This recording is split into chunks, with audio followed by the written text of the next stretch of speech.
નમસ્કાર દર્શક મિત્રો, બોટાદ દસ્તક ન્યૂઝમાં આપનું હાર્દિક સ્વાગત છે અને હું છું એલડી મકવાણા. આપ જોઈ રહ્યા છો બોટાદ દસ્તક ન્યૂઝ. હવે પછીના સમાચાર વિગતવાર. આઈએએસ બનવા માગતી છોકરીએ નાગા સાધુઓથી પ્રેરાઈને સંન્યાસ લીધો. મહાકુંભમાં 14 વર્ષની દીકરીને ભગવામાં જોઈ પિતાના આંસુ છલકાયા. 12 વર્ષ તપ કરશે. નામ રાખીસિંહ ઠાકરે. પિતા પેઠાના વ્યાપારી દિનેશસિંહ, રહેવાસી આગ્રા.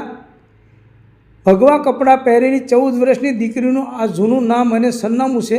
હવે આ ગૌરીગીરી રાણી બની ગઈ છે. સરનામું જૂના અખાડા છે. તે 4 દિવસ પહેલાં પરિવાર સાથે મહાકુંભમાં આવી હતી. નાગા સાધુઓને જોઈને તેણે નિવૃત્તિ લેવાનું નક્કી કર્યું. પરિવાર સાથે ઘરે જવાની ના પાડી.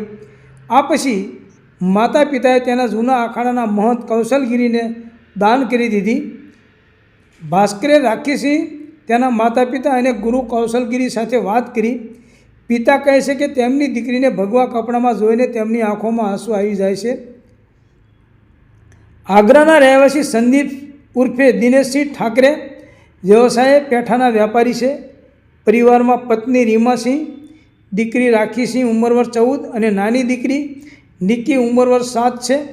દિનેશની 2 દીકરીઓ આગ્રાની કોન્વેન્ટ સ્કૂલ, સ્પ્રિંગિંગ ફિલ્ડ અને ઇન્ટર કોલેજમાં ધોરણ 9 અને બીજા ધોરણમાં અભ્યાસ કરે છે. ઉદ્યોગપતિ દિનેશસિંહનો પરિવાર શ્રી પંચદશનામ જૂના અખાડાના મહંત કૌશલગીરી સાથે ઘણા વર્ષોથી જોડાયેલો છે.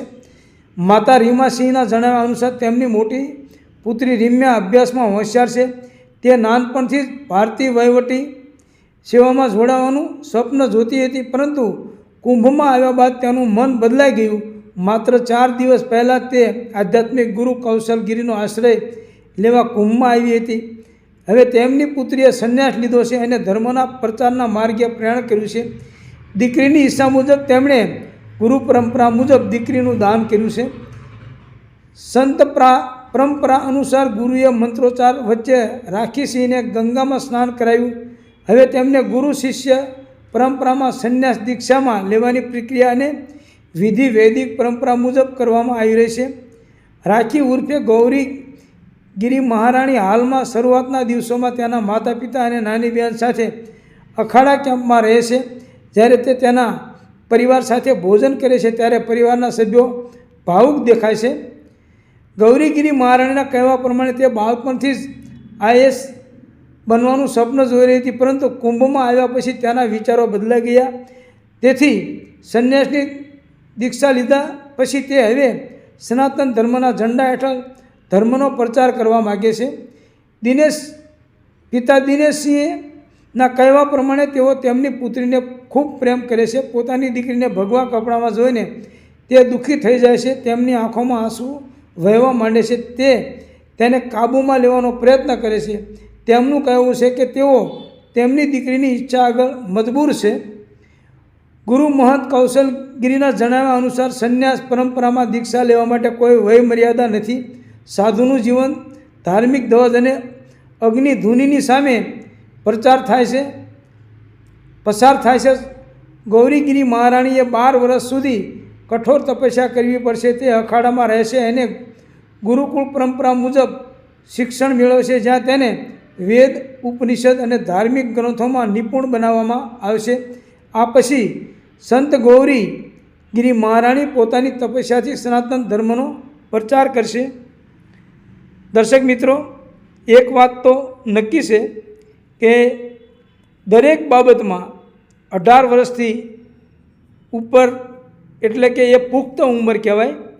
જ્યારે આ જે દીકરી છે તે ખરેખર 14 વર્ષની દીકરી છે. અને આ 14 વર્ષની દીકરી અને જે સંન્યાસ લીધો છે તે બોટાદ દસ્તકની નજરે ગેરવ્યાજબી છે.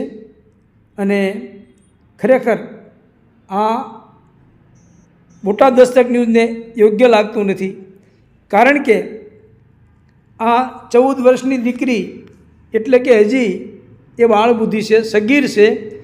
એના પોતાના વિચારો એ વ્યક્ત ના કરી શકે. આપણા સંવિધાનમાં લખ્યું છે કે 18 વર્ષથી નીચેનું કોઈ સંતાન હોય તે સગીર કહેવાય.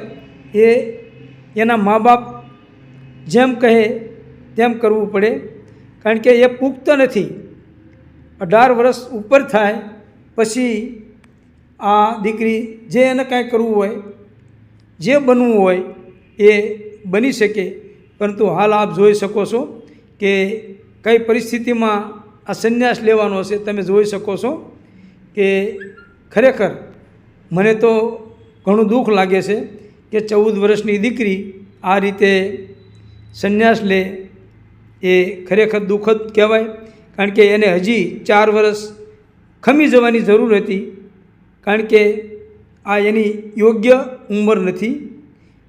કારણ કે રાખીમાંથી ગૌરીગીરી મહારાણી એ ખરેખર મારા માટે એક બોટાદ દસ્તક ન્યૂઝના ચેરમેન તરીકે એક આંચકો આપ્યો છે. સૌજન્ય દિવ્ય ભાસ્કર, બોટાદ દસ્તક ન્યૂઝ, LD મકવાણા, બોટાદ.